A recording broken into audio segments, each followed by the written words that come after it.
bem-vindos a mais uma reunião pública das nossas tardes e noites de domingo.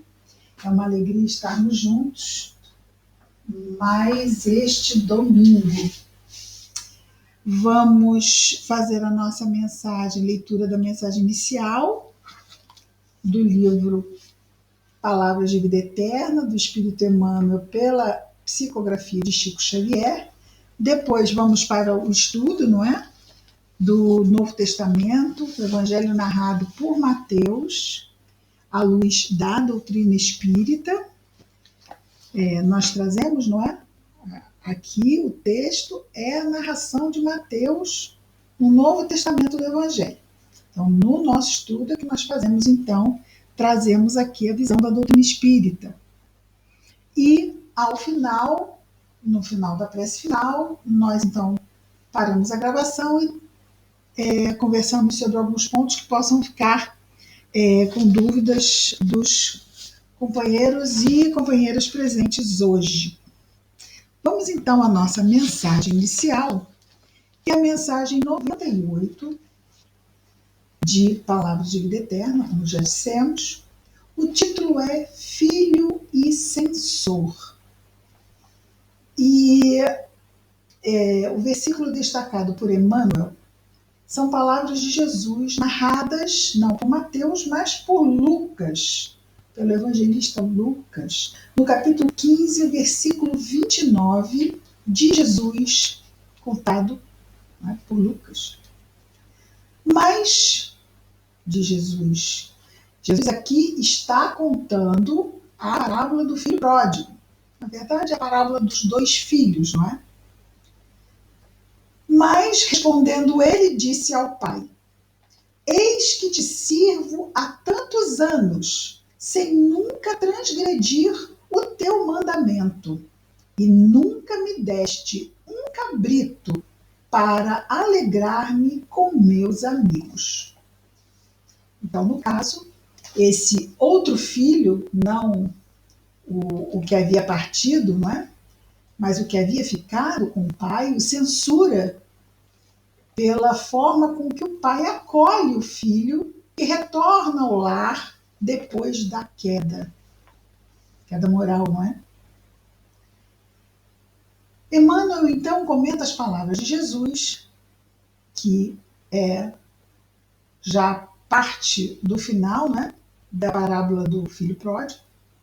Mas, respondendo ele, disse ao pai: Eis que te sirvo há tantos anos, sem nunca transgredir o teu mandamento, e nunca me deste um cabrito para alegrar-me com meus amigos. Emmanuel comenta: na parábola do filho pródigo, não encontramos somente o irmão que volta experiente e arrependido ao convívio do lar. Nela surge também o irmão correto, mas egoísta, remoendo censura e reclamação. Ele observa a alegria paternal, abraçando o irmão recuperado. Entretanto, reprova e confronta. Procede como quem lastima o dever cumprido. Age a feição de um homem que desestima a própria nobreza. É fiel aos serviços do pai. Contudo, critica-lhe os gestos. Trabalha com ele. No entanto, anseia escravizá-lo aos próprios caprichos. Atende-lhe aos interesses. O filho atende aos interesses do pai, trabalha para ele. Vigiando-lhe, porém, o pão e a prata. Guarda a lealdade, mergulhando-se na ideia de evidência e de herança. Se o coração paterno demonstra grandeza de sentimento, explode em ciúme e queixa. Se perdoa e auxilia, o coração paterno interpõe o merecimento de que se julga detentor, tentando limitar-lhe a bondade. No caso, a bondade do pai. Perde-se esse filho num misto de crueldade e carinho, sombra e luz. É justo e injusto, terno e agressivo, companheiro e censor.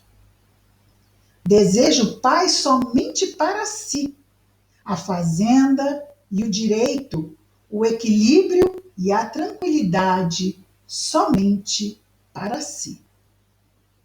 No caminho da fé, analisa igualmente a tua atitude. Se te sentes ligado à esfera superior por teus atos e diretrizes, palavras e pensamentos, não te encarceres na vaidade de ser bom. Não te esqueças, em circunstância alguma, de que Deus é Pai de todos. E se te ajudou para estares com Ele, é para que estejas com Ele, ajudando aos outros.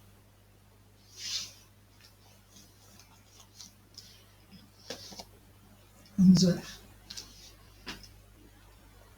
Querido Jesus, Mestre amado, obrigado, Senhor, por mais uma vez estarmos aqui reunidos em Teu nome, aprendendo de Ti, do Teu Evangelho, à luz da doutrina espírita, Senhor.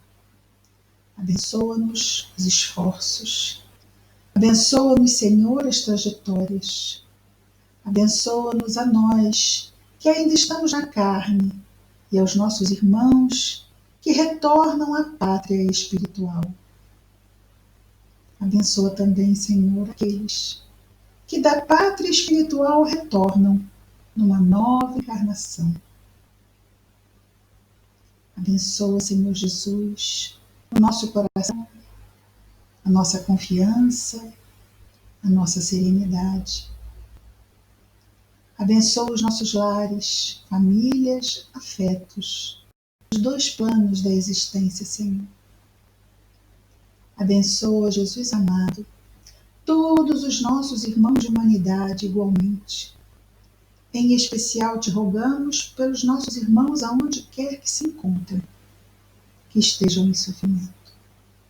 Mesmo nós que podemos estar contando entre esses corações. Que as tuas bênçãos, Jesus, estejam em nós e entre nós, hoje e sempre.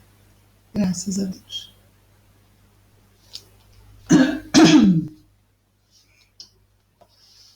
Muito bem.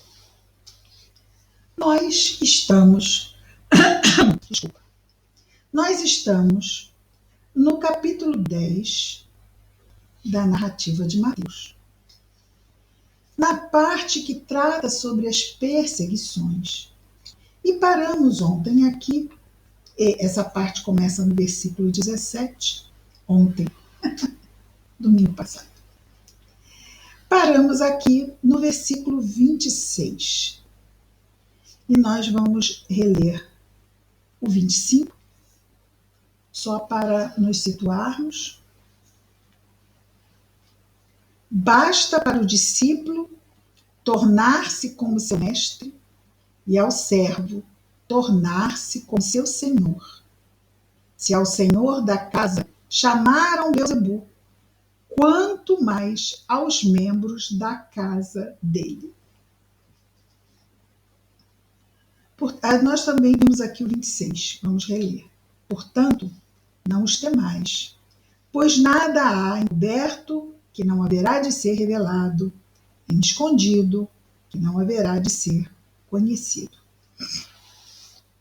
Então vejamos aqui que nós estamos falando de perseguições. Vamos até colocar aqui a palavra perseguições. Portanto, não existem circos romanos, nem leões, nem postes de martírio onde os cristãos são incendiados vivos? Não. Que tipo de perseguição nós temos hoje em dia? E Jesus colocou que ao filho foi dado, ele, né? Filho, ele mesmo, né? Ele usa o termo o senhor da casa. Ele é o governador da casa, né? Do planeta Terra. Então, se ao senhor da casa chamaram de Beelzebu, quanto quanto mais aos membros da casa dele. Ou seja, aqueles que compartilham das suas ideias, que o seguem. Porque essa perseguição, ou essas perseguições, são as perseguições do campo das ideias. Opa, ideias. Eu botei aqui um S e a mais. Ideias. São as perseguições no campo das ideias. Hoje existem perseguições de ideias. O que vocês acham? Sim? Não? Ninguém persegue ninguém? Cada um pensa o que quer? Ninguém... Não, né? Há, sim, perseguições no campo das ideias. E parece que hoje é meio que difícil ter certas ideias e as ter e tê-las respeitadas, não é? Até mesmo ideias com relação ao bem e à vida. Então, se você defende que os bebês nas barrigas de suas mães não sejam mortos, isto pode ser enfrentado, confrontado, vamos dizer assim, não é? De formas, às vezes, extremamente agressivas, né? Por aquelas pessoas que acreditam que tudo bem matar os bebês que estão dentro da barriga de suas mães. Isso já não há problema. Como se os bebês fossem dedos, não é? O dedo é parte da mão, que é parte do braço, que é parte do corpo. Mas o bebê não. O bebê não é uma parte que vai ficar lá. Tanto que se o bebê ficar mais de 9 meses, a vida da mulher está comprometida, não está? Então, aquele corpo não é parte do corpo daquela mulher.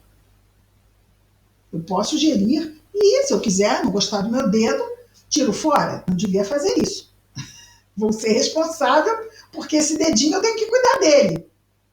Mas eu estou ferindo apenas a mim. Não é?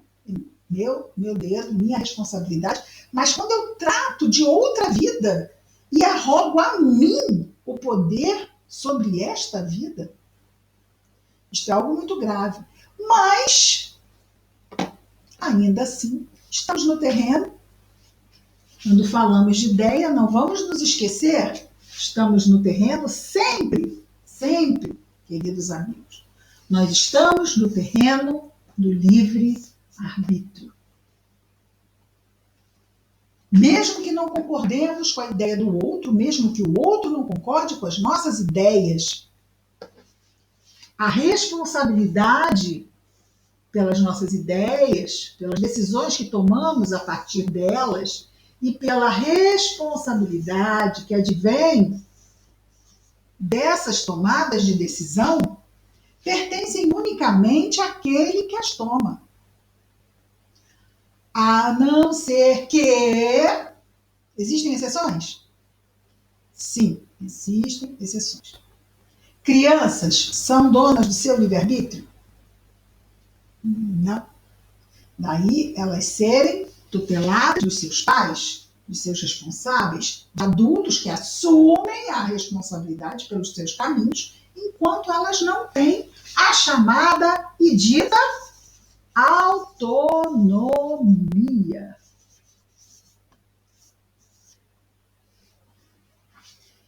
Pessoas que têm problemas mentais, cognitivos, não têm condições de decidir por si, têm autonomia? Da mesma forma, precisam de pessoas que lhes sirvam de tutores. Pessoas muito idosas que não pensam mais de uma forma lúcida. Pode acontecer, não pode? Também vão necessitar que seus filhos, que passarão a ser seus responsáveis, assumam as responsabilidades sobre as suas escolhas. Então, nós temos, diante da autonomia, é bom que se diga, né? Sempre é bom destacar. A gente pensa assim, né? Mas é bom que se destaque. O livre-arbítrio, ele é assumido na sua plena responsabilidade, na relação direta em que a autonomia se apresenta mais plena. Então, a gente poderia dizer assim, quanto mais autonomia mais responsabilidade. Poderia ser assim? Certo? Perfeito. Mas, então estamos dizendo que as perseguições se dão no campo das ideias. Ora, muitas vezes intenciona-se, e acho que chegamos a falar disso semana passada, matar a ideia matando aquele que a traz. Quiseram matar Jesus achando que matariam as ideias que ele nos trouxe e que compõem o Evangelho. Mas nós temos, muito bem dito lá no Evangelho do Espiritismo, que quando a ideia é verdadeira,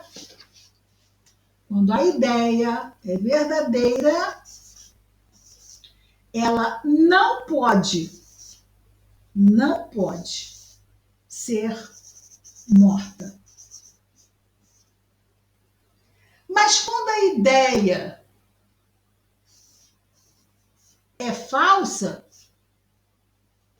às vezes nos incomoda, não é? Como isso que acabamos de dizer, de considerar que matar bebês na barriga das mães é correto.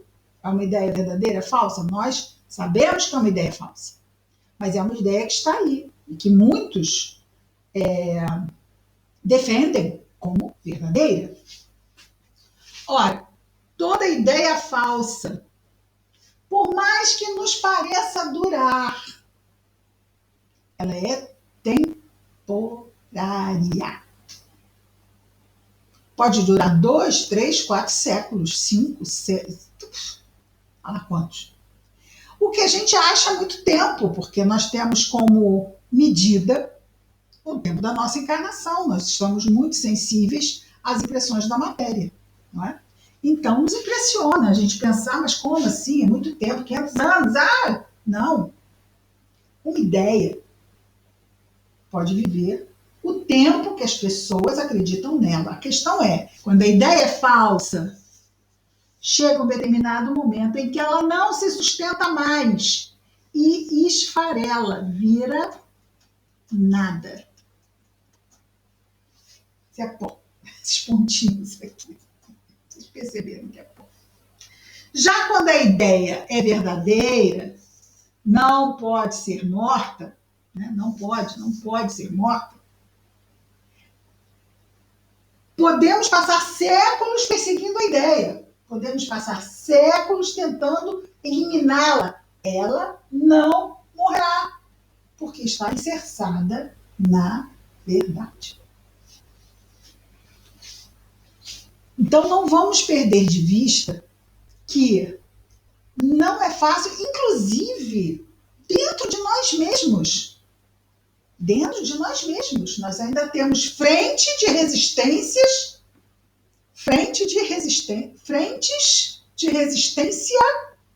às ideias do Cristo.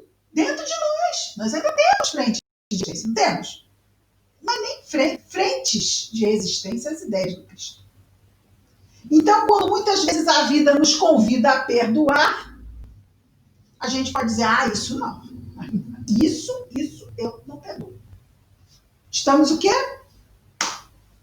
Numa frente de resistência. A quê? A ideia do perdão. Com certeza, uma das mais desafiadoras ideias de purificação do coração é a ideia do perdão. O perdão, ele liberta de tal forma que nos torna leves de tal forma, porque nós podemos ter problemas, por exemplo, com perdão, em várias instâncias. Nós podemos ter problema com perdão com o outro, quando reconhecemos ou sentimos que o outro nos prejudica, ou prejudicou, ou nos quer prejudicar. Podemos ter dificuldades com o perdão com relação a nós mesmos, quando nós mesmos sentimos ou reconhecemos que fizemos coisas que não gostaríamos de ter feito, mas que na hora que fizemos, sim, gostamos, por isso fizemos, ou sim, né, foi feito, fato. E depois fica-se com eu não podia ter feito isto. Ora, eu não podia ter feito, mas fiz. Isso quer dizer que se eu fiz algo que eu não deveria ter feito, eu cedi a uma ideia errada. Eu cedi a uma ideia que vai contra as leis de Deus. E a minha consciência sabe disso. E pode entrar num chamado complexo de culpa, que é quando a criatura, em sua consciência, não abre a si mesmo a possibilidade de perdão. A possibilidade do perdão não é passar uma esponja e fingir que nada aconteceu. Sim, aconteceu. E cada um, como nós dissemos, cada um que decidiu vai responder na medida da sua autonomia a responsabilidade, a consequência, né? A responsabilidade dessa escolha que virá como consequência. Então, perdoar é simplesmente deixar que a vida siga seu fluxo natural. Porque a vida e sistema foi criado por Deus. Deus, justiça, misericórdia. Então, se nós não empatamos o sistema divino, que é perfeito, se nós somamos, se nós reconhecemos o valor de uma ideia ruim e nos tornamos, como Jesus diz, vigilantes, buscando a oração para não cairmos nesse arrastamento ao erro que ainda está em nós, nós podemos não voltar a cair e nos, vamos dizer assim, nos fortalecer e realmente construir o novo ser que nós desejamos efetivamente nos transformar. Estamos fazendo isso. Estamos fazendo isso. Mas é um processo importante que a gente busque essa avaliação interna. Lembra Paulo? Tudo me é lícito. Tudo é lícito. O que é certo, o que é errado, o que é mal, o que é bom, tudo me é lícito. Quer dizer, tudo eu posso fazer, porque a escolha é livre. Mas ele completa dizendo o quê? Mas nem tudo me convém. Nem tudo me convém na medida da consequência. É como nós sairmos com uma nota de 100 e gastarmos 1.000. Podemos? Não temos como bancar isto. Nas nossas escolhas é a mesma coisa. Muitas vezes nós saímos fazendo escolhas caras. Em termos de escolha, nós sempre podemos pagar, ok? É uma coisa interessante isso. Mas eu fiz isso de errado, eu fiz aquilo de errado, eu fiz aquilo outro de errado. E agora? Estou perdido. Não está.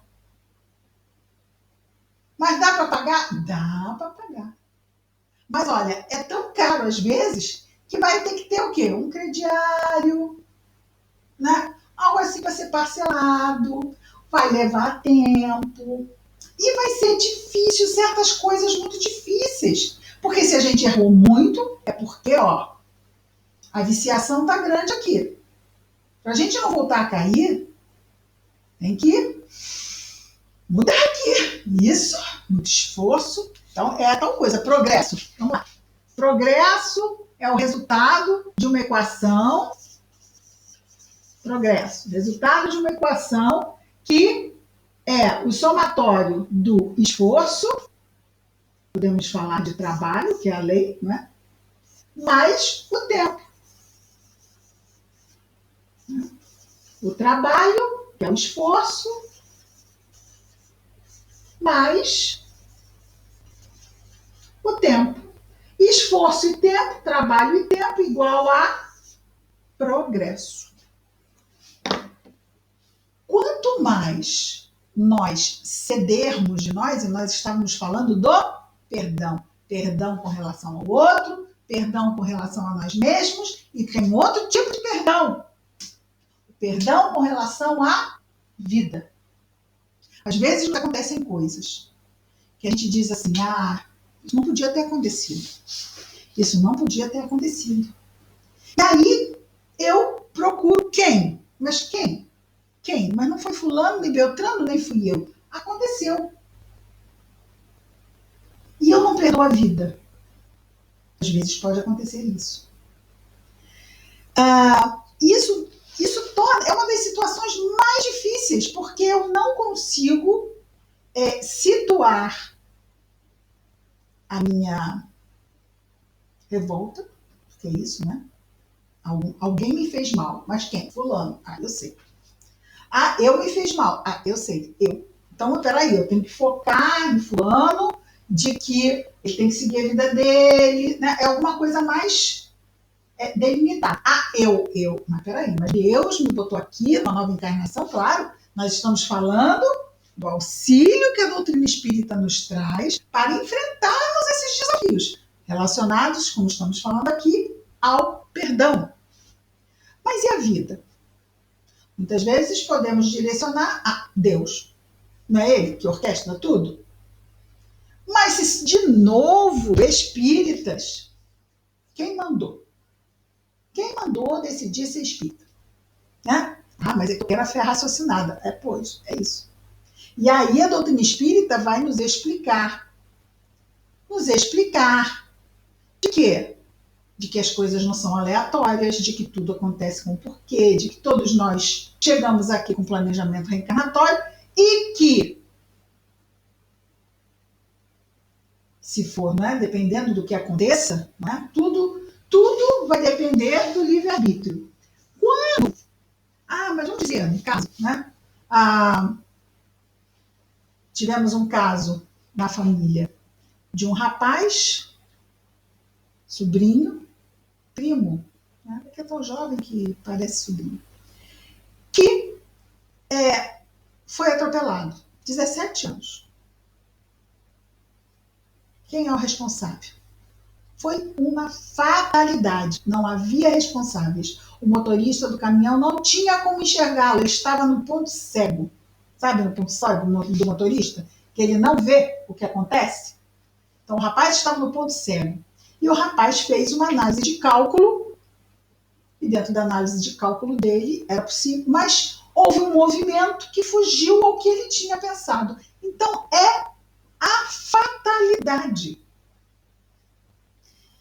O que é interessante? Como a mãe lidou com isso?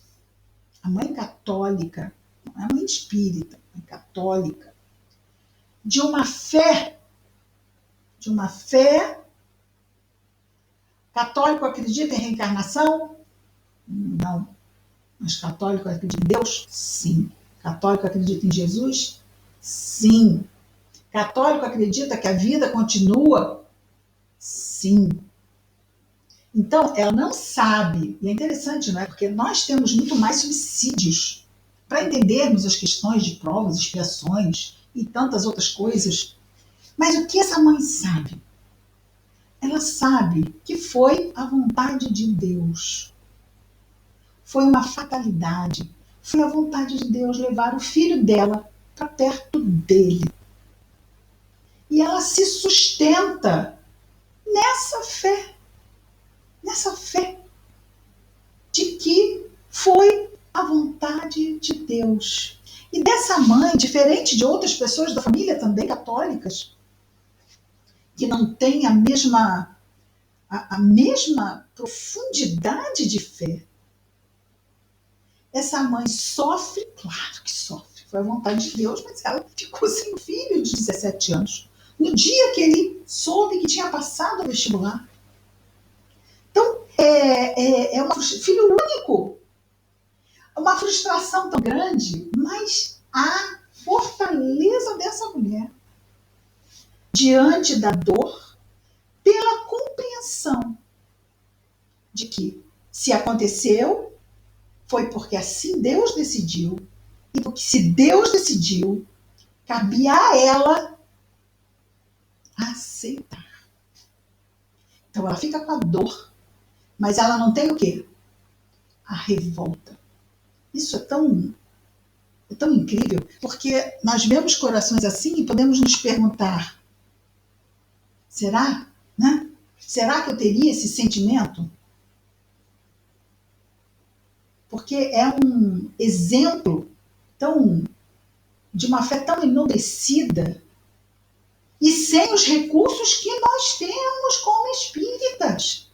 E tem muito espírita que pode passar por isso e não ter, mesmo com todas as outras explicações que a doutrina faculta, não ter a fé testemunhada nesse nível.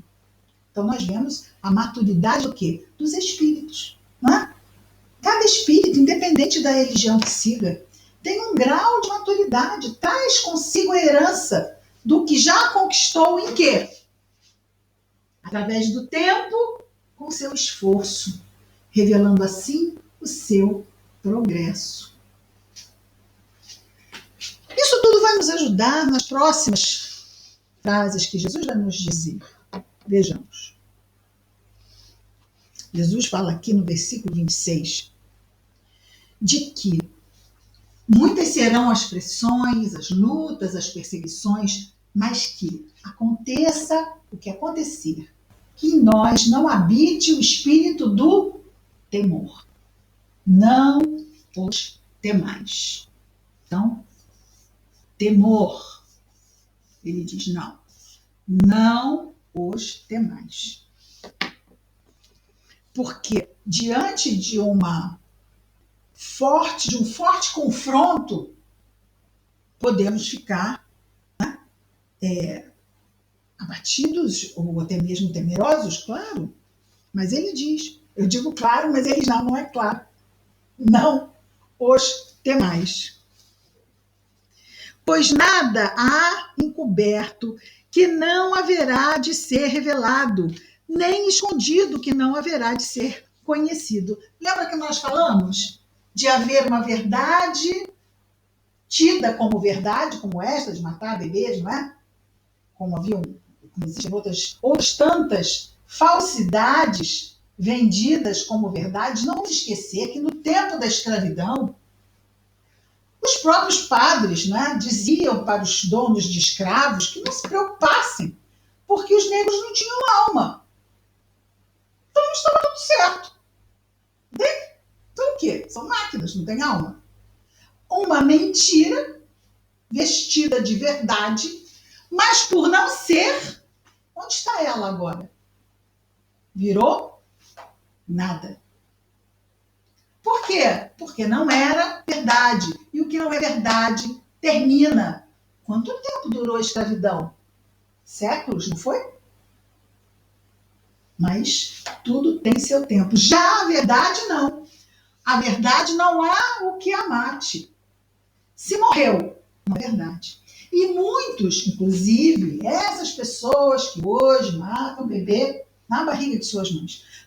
Lembrando que teve um médico que matou mais de 5 mil. Era um médico que fazia abortos. Mais de 5 mil ele fez. Até que um dia ele viu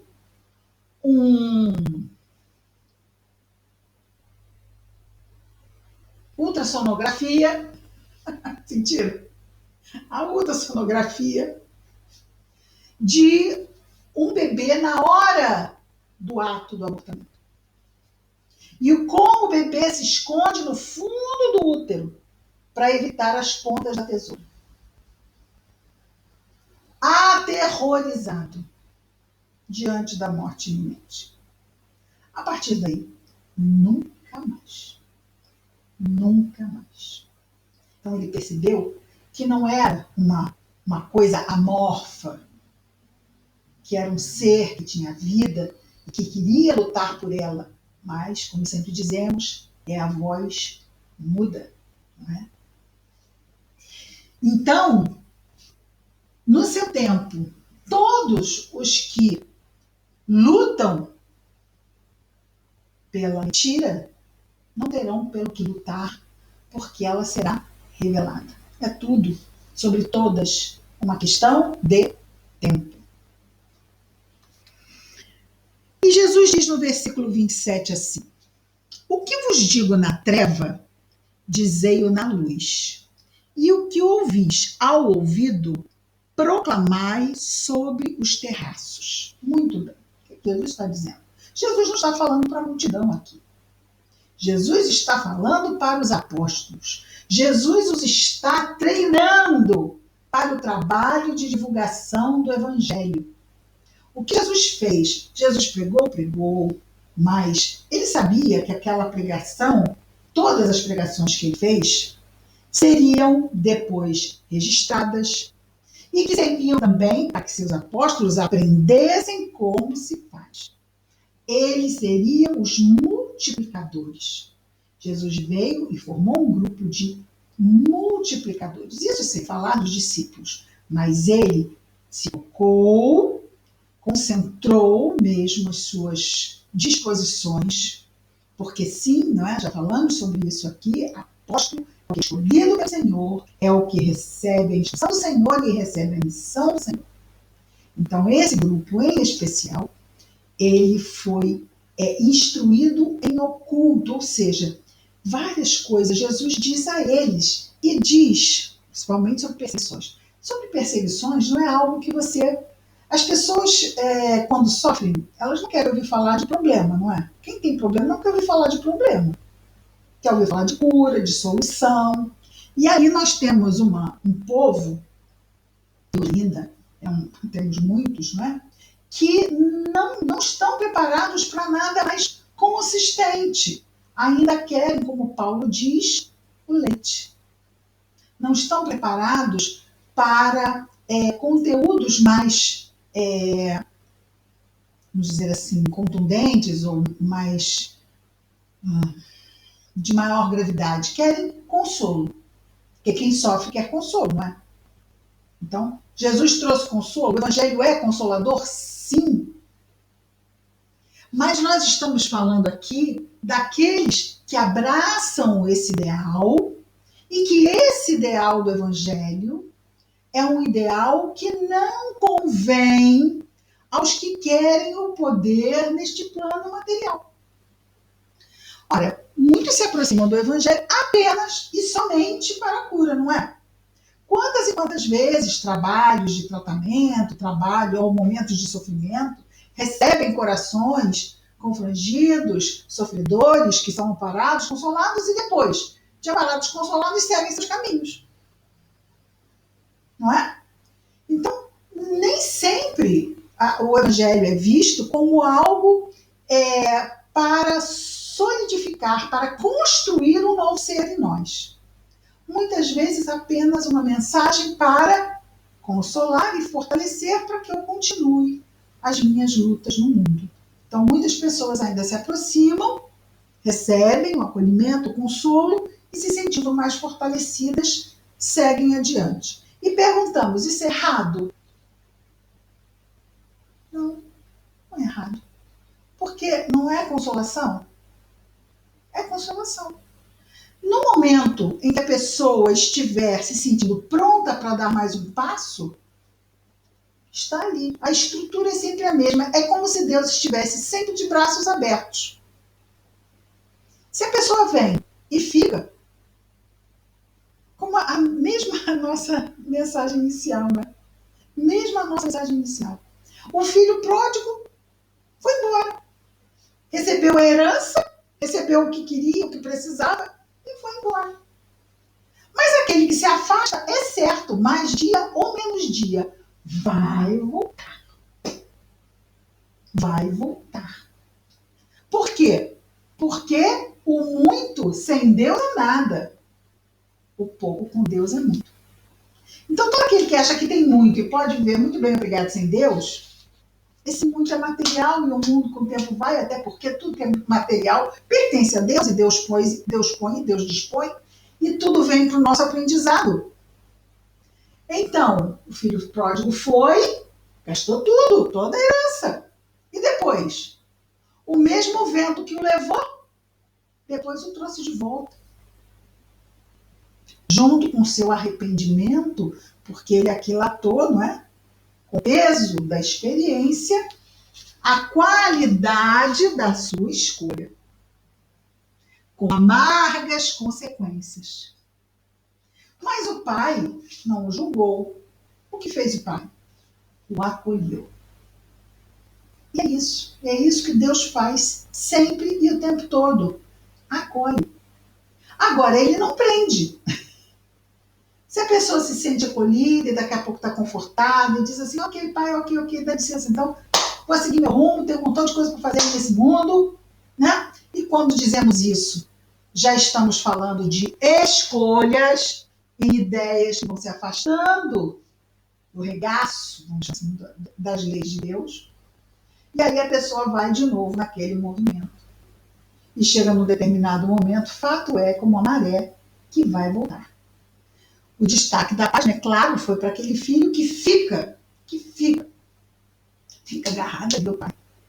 Mas julga o pai e critica o pai pelo acolhimento que ele dá ao que erra e busca. Não deveria ser assim. Deveria ser mais rígido. Bom, e se aqui ele está recebendo, nos lembramos aqui da parábola dos trabalhadores da vinha, não é? Bom, e se aqui ele está recebendo pelo pouquíssimo que fez, eu que estou aqui desde muito, vou receber mais. Ah, mas voltando ao filho pródigo, não recebe não. E o que fazem os trabalhadores da primeira hora? Vão lá reclamar que deveriam ter recebido mais, porque estavam lá desde a primeira hora, sob o peso do dia e do calor.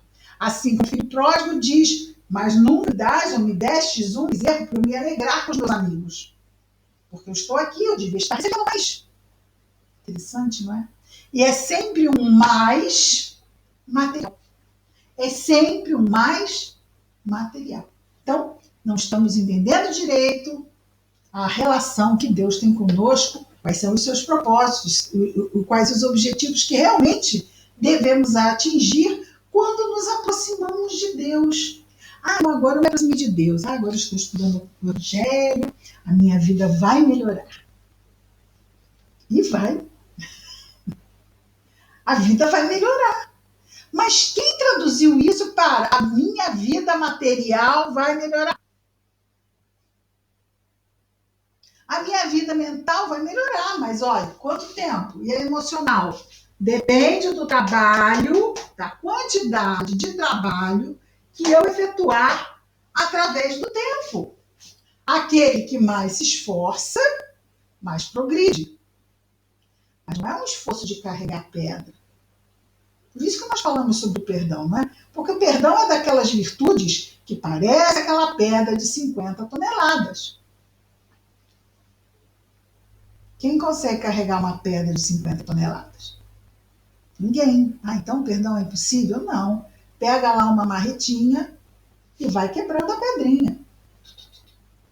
Tira em pedacinhos. Ah, mas ela tem 50 toneladas. Eu vou tirar em pedacinhos, isso vai levar uma eternidade. Aí vem aquela segredo do bolo. Somos imortais, quem tem pressa? Porque é exatamente assim. As nossas virtudes são desafios enormes, que têm em contrapartida o confronto com vícios enormes. E nós precisamos abater os vícios aos poucos. Aos poucos. Isso exige esforço, exige tempo. E vamos andar, e vamos cair, e vamos levantar, e vamos reparar, e vamos nos arrepender. Às vezes não, mas não tem problema, vamos cair lá na frente por causa disso de novo, e vamos levantar, e vamos andar. E assim vai. Fato é, vamos chegar lá? Vamos chegar lá. Vai chegar uma hora que não vai sobrar areia dessa pedra. Porque até no final a gente vai varrer todos os resíduos pequenininhos da pedra que sobrou. Quando tiver tudo varrido, mas tudo varrido das nossas paixões, como estaremos na progressão do espírito? Estaremos como espíritos bons? Quando tudo estiver varrido, estaremos como espíritos bons? Sim ou não? Não. quando tivermos varrido tudo, estaremos como espíritos puros. Quando não sobrar poeira nesse chão, dessas rochas enormes dos nossos vícios, estaremos como espíritos puros. Isso vai nos exigir. Vocês já viram o trabalho do arqueólogo, como é que ele faz? Não sei se vocês já viram.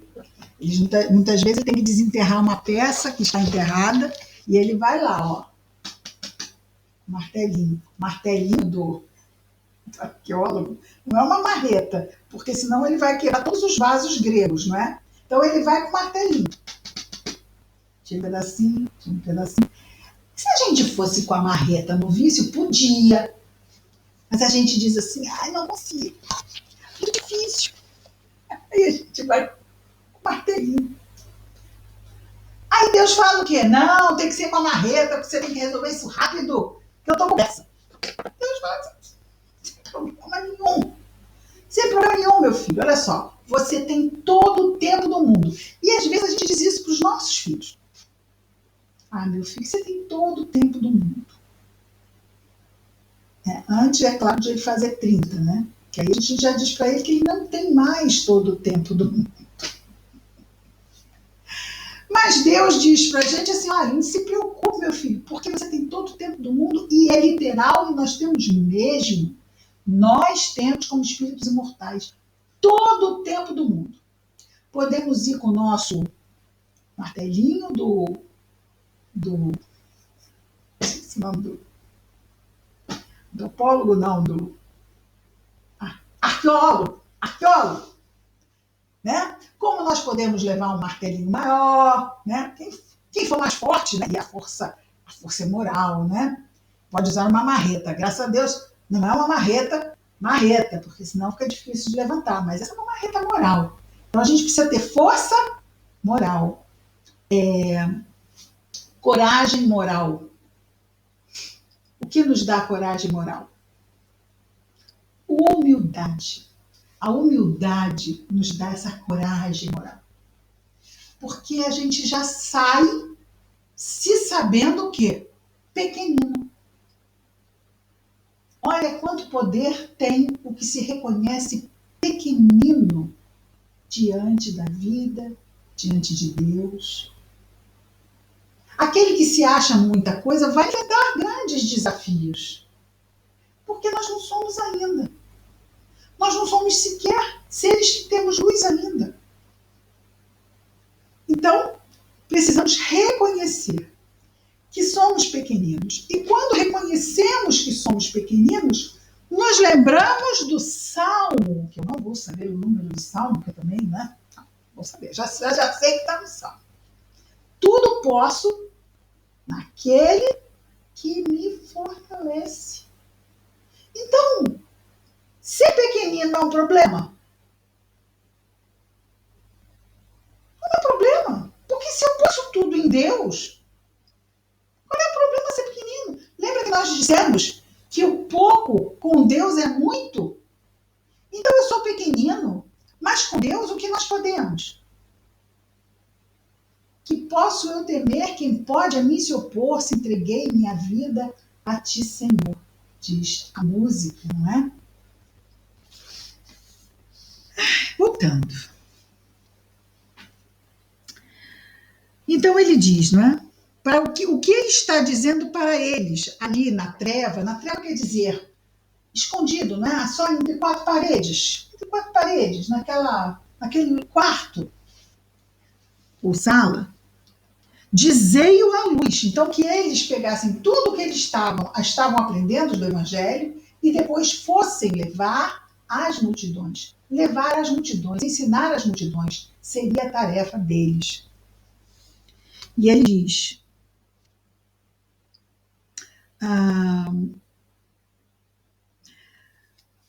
e o que ouvis, ao ouvido, proclamais sobre os terraços, quer dizer, dentro da mesma ideia, que ele disse apenas para eles teriam a missão de levar a todos.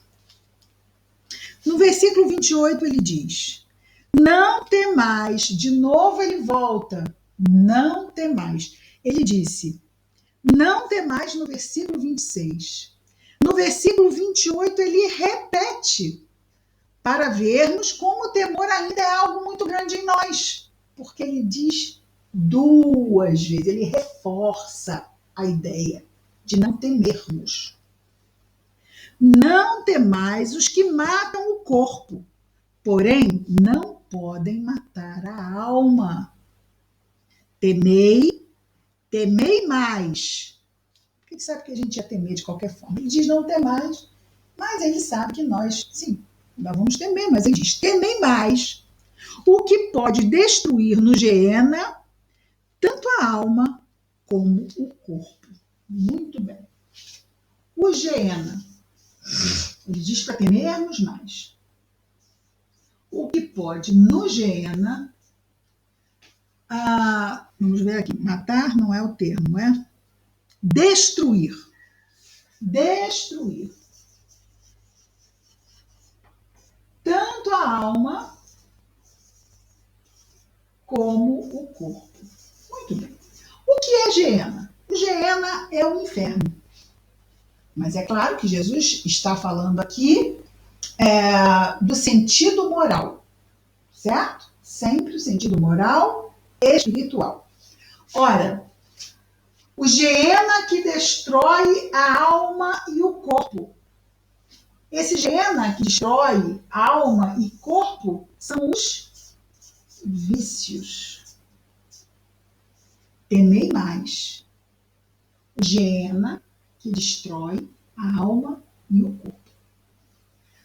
Os vícios são as ideias falsas, são as ideias ruins, os vícios morais, que muitas vezes também envolvem vícios físicos. Entre os vícios morais, nós vamos ter como uma das suas vertentes, porque são esses vícios morais que vão levar aos vícios físicos, né? Aos vícios de drogas e outras coisas. Eles advêm dos vícios morais. Portanto, centramos nos vícios morais. Os vícios morais são as nossas ideias que vão contra as leis de Deus, não é? Os vícios morais são as ideias que vão contra as leis de Deus. Sendo assim, esses vícios são o Geena, que podem, sim, eles podem destruir. Ora, os vícios não podem destruir nosso corpo físico. Nós não estamos falando só dos vícios físicos, não. Falamos dos vícios morais. O quanto uma alma violenta e agressiva não adoece seu corpo com essas vibrações da violência e da agressividade. Assim como outros, né, vícios. E afeta o corpo físico, e claro que afeta a alma, porque uma alma entregue a vibrações que estão relacionadas com ideias que vão contra as leis de Deus é uma alma sombria, muitas vezes até trevosa, densa, pesada, presa às esferas inferiores do nosso planeta. E faz-se necessário, neste momento, mais do que qualquer outro, encerrarmos o estudo de hoje, porque já se faz hora, não é? Vamos então hoje parar aqui no versículo 28. Deixa eu marcar aqui para não me perder. E no domingo que vem estaremos aqui para dar continuidade. Cristina, é final do ano, passagem de ano, Réveillon, vai ter reunião pública? Respondam, por favor. Vai ter ou não vai ter? Sim, vai ter. Muito bem. Muito bem. Vamos ter bolo? Não, não vamos ter bolo. O bolo está sempre no nosso coração, não é? Claro, hoje em dia estamos nas nossas casas, mais do que nunca, né? Estamos realmente lá nas nossas casas. E aí, cada um confraterniza no seu lar, com a sua família. Isso também é muito, muito bom. Vamos então fazer a nossa prece, o encerramento, e depois desligamos a gravação e podemos conversar. Vamos orar então. Querido Mestre Jesus, obrigado, Senhor, pela oportunidade de mais este dia, de mais esse estudo. Que as tuas bênçãos possam seguir conosco nesta semana tão especial em que comemoramos o seu aniversário, Senhor Jesus. Na noite do dia 24 para o dia 25, no dia 25, sabemos ser simbólicas da data, mas sim, é uma data que representa para nós algo muito, muito, muito especial, um divisor de águas nas nossas vidas. Obrigado, Senhor, pelo seu Natal. E que diariamente ele possa acontecer nos nossos corações, Senhor, e entre os nossos corações. Obrigado, Senhor. Feliz Natal. Graças a Deus.